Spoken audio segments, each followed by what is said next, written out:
Hello. Cindy always keeps us on track. Inclusion done right number. Oh, geez. I'm thinking with how long the girls just talked. Might be, what are we on? Well, we just did 13. We have 14 next week, 15. Girls 16. This might be 17. Okay. So we're filming. This is our second one that we're filming today. Yep. So we'll see. You'll find out on the. We'll let you know, right? But we have a special guest with us today. We do. Welcome to Inclusion Done Right. Yes. With Candice and Cindy and Dianne Tennant-Rucker. Yay! And Dianne, what is your role at not just at Coyote Springs, but within the district? I'm an occupational therapist, and I go to several schools in the district. Yep. So, and we're lucky enough here at Coyote Springs to have Dianne at our campus.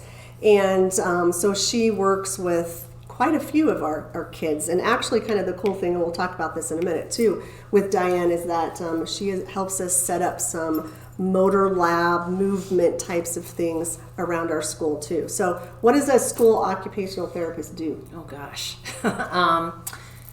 Mostly tries to get students to be as independent and be able to access education in all ways. And we look at a lot of different strategies. Some are motor strategies like fine motor, holding pencils, how do they write, can they keep up with the speed, do they need technology like typing, iPads, keyboarding, do they need worksheets modified.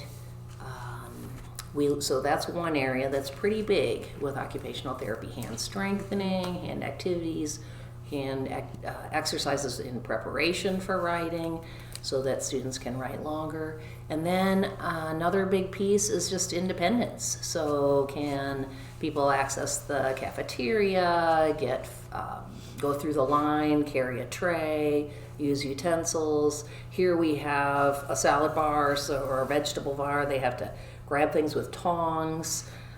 We look at that. We look at even the height. We have people that are small and maybe need to step on stools or different chairs. There's lots of things.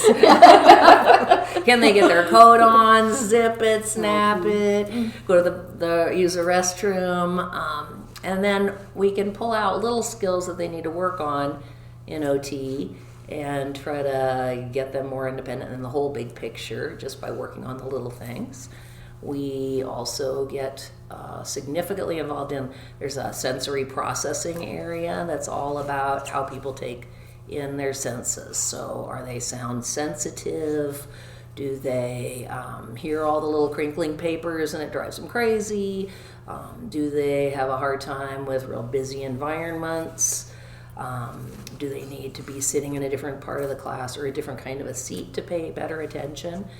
And then even movement breaks. Do they need extra movement breaks? We provide activities for teachers to do in the classroom. Right now I'm pushing into some classrooms doing a yoga for classrooms practice where it's about 15 minutes and we do yoga, we do mindfulness, we do imagination vacations, breathing, and then we even talk about being well, drinking water, getting sleep, just coming up with strategies and ideas to be the best, most alert, perky person that we can be at school. Because it really affects the day. It affects everything. And you do a lot of, like you just said, pushing in. So it fits into the whole inclusion model here at Coyote Springs, where it's not just about Dianne pulling kids to the sensory lab or doing other things with them independently. She does do that, but she also is going into the classrooms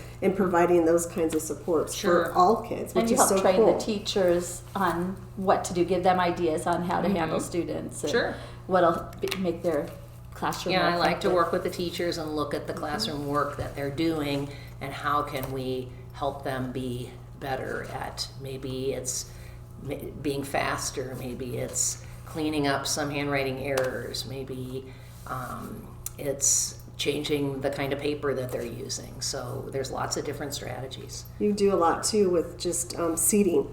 with kids and providing things like bands on chairs and other seat cushions, and we've got some little swinging, bouncing foot fidget type things. We have hand fidgets, lots of different seat cushions. We're lucky at Coyote because the classroom teachers really embrace flexible seating, so we don't really get as many referrals for, I need a seat cushion, I need, some other activities like that, because so many of the chairs in the room are different. There's different height tables. The students get to move around a lot. They get a lot of natural movement breaks in the day, so that's really great. It's fantastic. So, yeah. And how do you, sometimes I know that a teacher might just come to you and say, hey, this kid is having difficulty because I'm noticing how they're grabbing their pencil. So you don't even necessarily have to have like a referral or something like that. It doesn't have to be IEP driven all the time. Thank you. Right. We try to serve the whole school and, different tiers, levels of intervention. And so at the beginning of the year, I get a lot of contacts from teachers. Come look at this student. I've got questions about either their sensory needs or how they're writing, how they're holding their pencil. And so for those, I just come and do observations and make some recommendations, and we try some things. And then I also see if there's other support services involved. Can we help those people with ideas? We, as Candice mentioned, we run a motor lab, and it comprises of several stations, usually about 6, where the students go from station to station, spending a couple minutes on each station. They go around the room.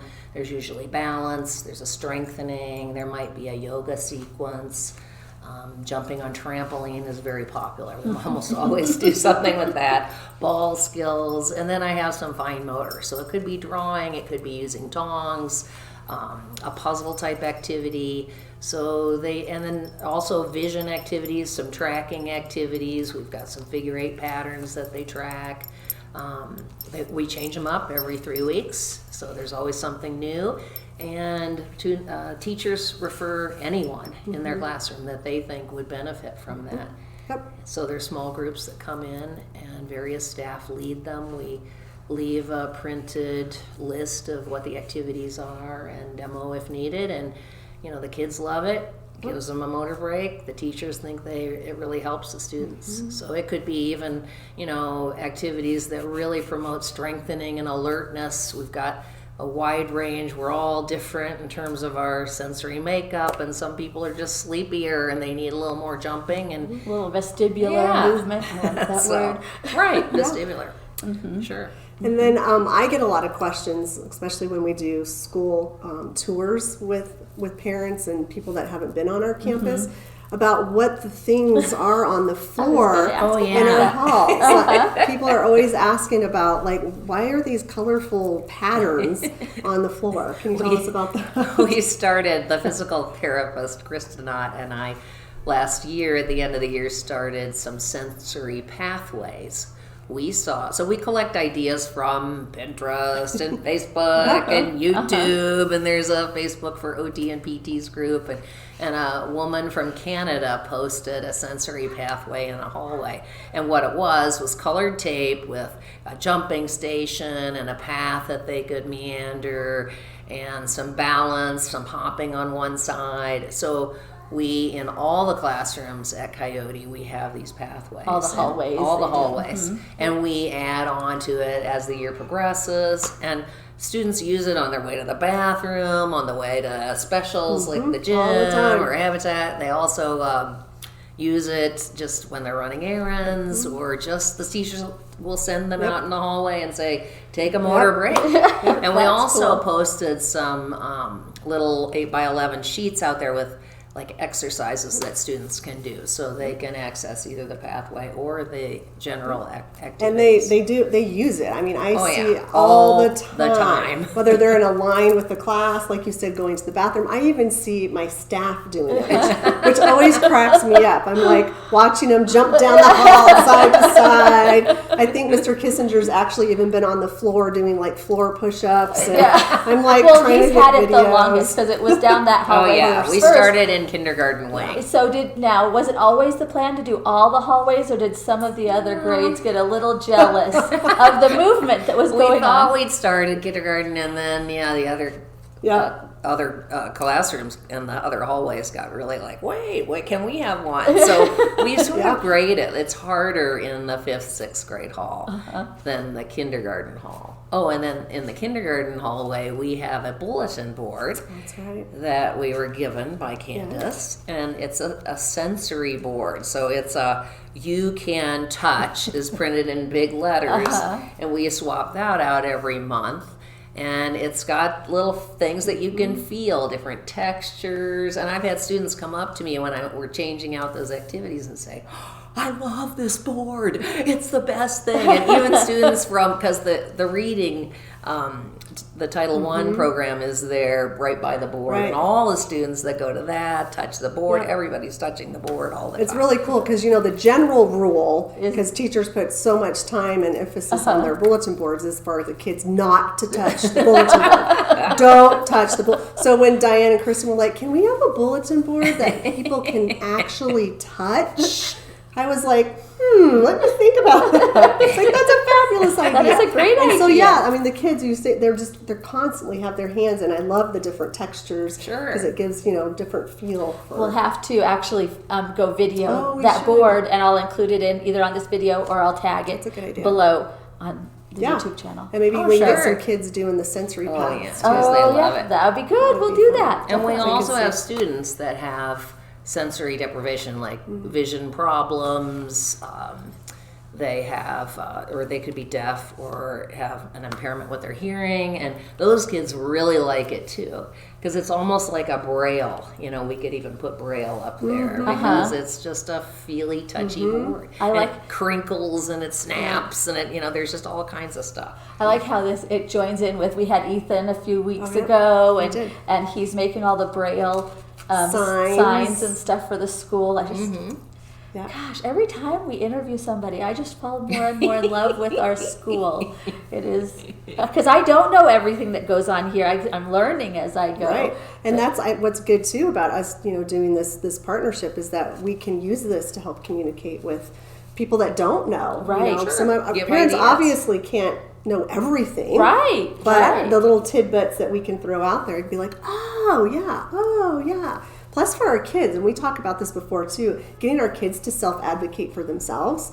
So now the kids knowing that this helps me and I can focus more on my learning when I take this kind of break. When we include them in, the IEP process, they can communicate those things with us. Sure. Too.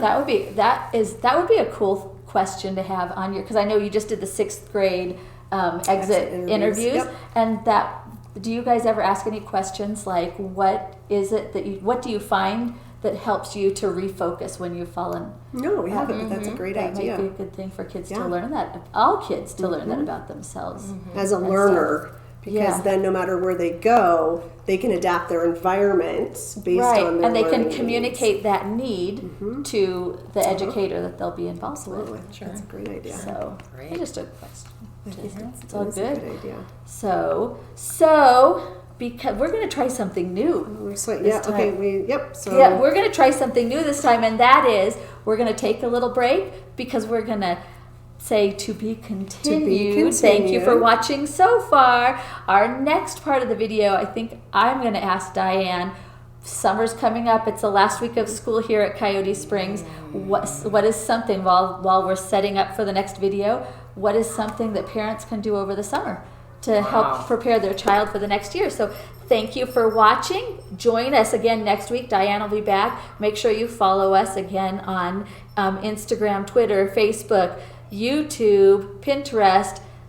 You name it, right? Whatever. Subscribe, comment, like, thumbs up all the time.